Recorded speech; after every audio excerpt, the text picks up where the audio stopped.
साथीहरू नमस्ते, तपाईहरुलाई स्वागत छ रिजन कटेल युट्युब च्यानलमा र तपाईहरुले हेर्दै हुनुहुन्छ रिजन कटेल युट्युब च्यानल र यो च्यानललाई सब्स्क्राइब हाल्नुभएको छैन भने प्लिज सब्स्क्राइब हान्दिनु होला र भिडियोलाई लाइक कमेन्ट शेयर हान्दिनु होला। मैले चाहिँ धेरै समय भइरहेथ्यो भ्लग नबनाएको, समय पनि धेरै भयो पोस्ट नबनाएको, त्यही भएर आज छोटो मिठो एउटा भ्लग बनाऊ भनेर चाहिँ म आइसकेको छु साथीहरू। आज चाहिँ म के गर्नेवाला छु भने बिहान उठेर चाहिँ मुख सुख धोएँ, चिया सिया खाएँ, त्यसपछि टक्क लाएर म चाहिँ भान्सातिर छु। त्यो देख्न सक्नुहुन्छ भान्सातिर छु। म चाहिँ आज के गर्नेवाला छु भने अब यहाँ म खाना साना पकाउनेवाला छु गाइस। ल त्यसको मैले चाहिँ भात पकाउनको लागि भाँडा लिएर आइसकेको छु। अब म चाहिँ यसलाई भाँडा खाना नै लाउनेवाला छु। लेट्स गो साथीहरू। म चाहिँ अब यहाँ भाँडा खाना लाउन लाग्दैछु है साथीहरू। म चाहिँ अब यहाँ चामल हाल्छु। चामल हालिसकेपछि यसलाई चामल चौले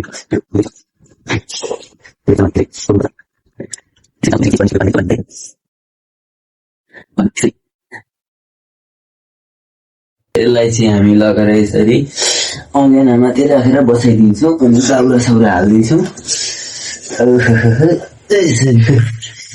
दाउरा हाल्ने अनि यो ढुङ्गीले चाहिँ आगो बाल्ने। साथीहरू मैले चाहिँ तरकारीको लागि चाहिँ यो इस्कुस करेला काट्नको लागि चाहिँ उपस्थित भइसकेको छु।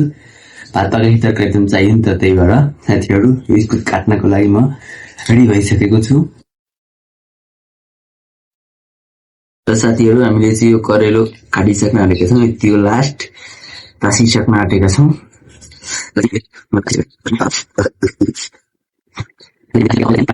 हामीले चाहिँ आलु, यो तरकारीको लागि चाहिँ आलु पनि लिएर आएका छौँ। आलुलाई हामी पखाल्छौँ। हामीले चाहिँ यो आलुलाई पखालिसकेका छौँ। अब आलु र करेला दुवैलाई काट्नेवाला छौँ। अब यसलाई यसरी ठ्याक बनाइयो, यसलाई यसरी गऱ्यो अनि यसरी चट चट चट चट चट चट चट चट यसरी बिचमा खालिदियो, चट चट यसरी काट्यो। यसरी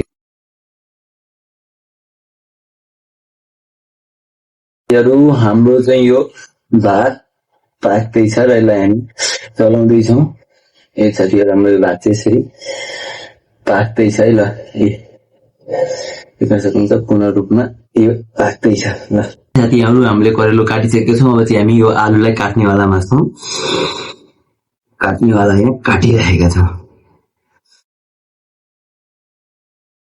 भात चाहिँ अब चाहिँ लगभग लागिसकेको छ।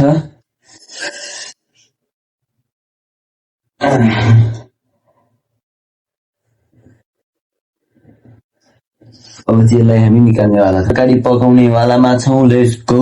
हामीले चाहिँ करेला आलु काटिसकेपछि हामी तरकारी पकाउनको लागि हामी कराई बसाउँदैछौँ, देख्न सक्नुहुन्छ। हामीले चाहिँ अब यहाँ घिउ छ, यो चाहिँ घिउ हाम्रो यो भुटुनको लागि कराई तातिसकेको छ। यो चाहिँ लगाउनेवाला यसरी भुटुन हाल्नेमा हामीले चाहिँ यसरी यहाँ भुटुन यसलाई यसरी तरकारी पकाउनको लागि हामी भुटुन हाल्दैछौँ। यो चाहिँ मसलाहरूको भाँडो हो। यसलाई चाहिँ पहिला हामी मेथी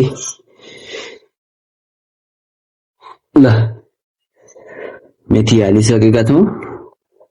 यो तरकारीलाई यसलाई चाहिँ डढिसक्यो है। ल त्योहरू हाल्नु।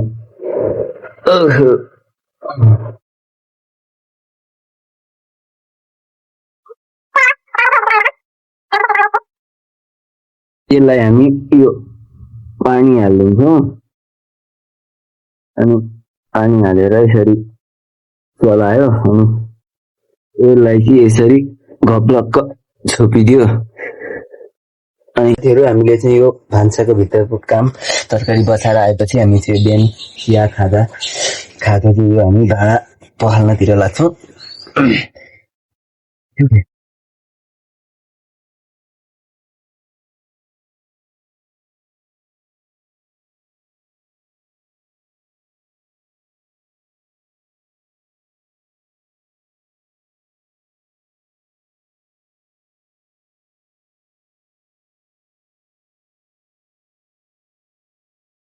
भाँडासाँडा माझिसकेर चाहिँ अब हामी यो तरकारी बसाएको थियो कस्तो भयो भनेर हेर्नको लागि हामी आइसकेका छौँ।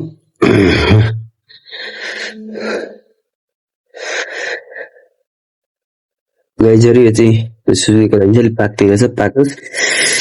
अब हामी चाहिँ अर्को कामतिर लाग्छौँ है।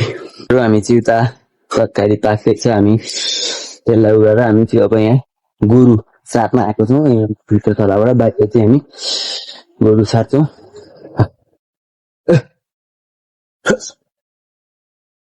ल हामी चाहिँ गोरु सार्छौँ।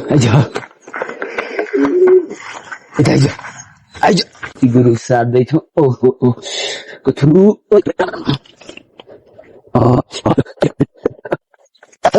हामी चाहिँ गोरु सारिसकेपछि हामी बाख्रा सार्नतिर लाग्दैछौँ।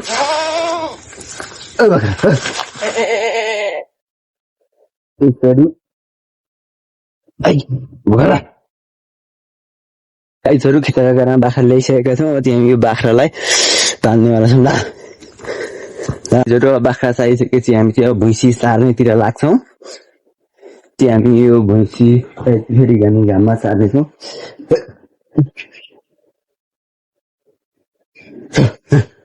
यो चाहिँ खुट्टामा बाँधेको छ, यसलाई हामी निकाल्छौँ।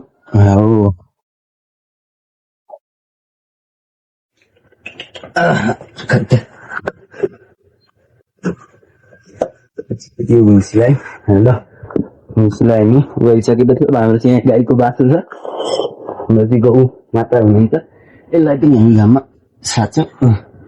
फेरि बाछो रहेछ र यसलाई पनि हामी सारिसकेका छौँ, देख्न सक्नुहुन्छ। अब हाम्रो यो पालो छ, यसलाई पनि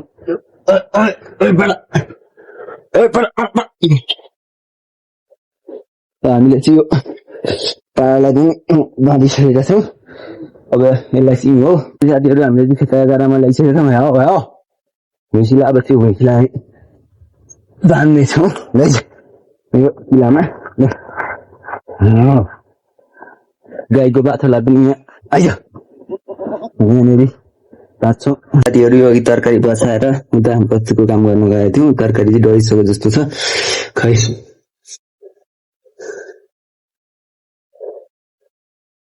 तरकारी यस्तो भइसकेको छ है।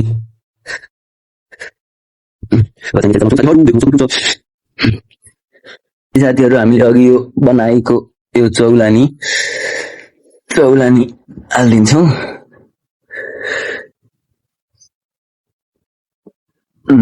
चौलानी रस हालिसकेका छौँ। हामी अर्को कामतिर लागिसकेका छौँ साथीहरू।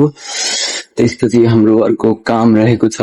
हामीलाई चाहिँ यहाँ कोदो, यहाँ चाहिँ माथि कोदो छ, यहाँ देख्न सक्नुहुन्छ साथीहरू। यो चाहिँ कोदो छ, यसलाई चाहिँ उठाउनु पर्ने काम छ। हामी चाहिँ कोदो उठाउनुतिर लाग्छौँ है साथीहरू। यसको यसलाई चाहिँ हामी यसरी उठाएर बोरामा हाल्छौँ र यसलाई लगेर चाहिँ टुकाएर चाहिँ उठ्छौँ है के साथीहरू यो कोदोलाई। ल साथीहरू भात खानातिर लाग्दैछौँ। भात पस्किन्छु म चाहिँ अब।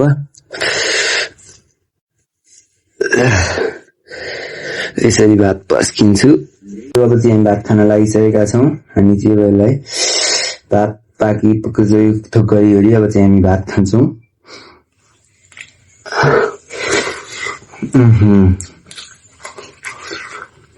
एकदम मिठो भएको छ साथीहरू। म चाहिँ खाना खाँदैछु अनि मसँग हामी चाहिँ साथीहरू मुही भयो अनि मुही चाहिँ अन्त पारेको थियो, त्यही भएर साथीहरू म चाहिँ खाना तीव्र रूपले खाँदैछु है। साथीहरू यो चाहिँ आजको बिहानीको काम सँगै चाहिँ यो मेरो भ्लग यही समाप्त भएको घोषणा गर्दछु। र मेरो भिडियोलाई लाइक, कमेन्ट, शेयर, सब्सक्राइब सबै थोक हानिदिनु होला। र फेरि म अर्को भ्लग लिएर आउने घोषणा गर्दछु। बाइक साथीहरू, मेरो ट्युटोरियललाई सब्सक्राइब भन्न चाहिँ नभुल्नु होला। धन्यवाद।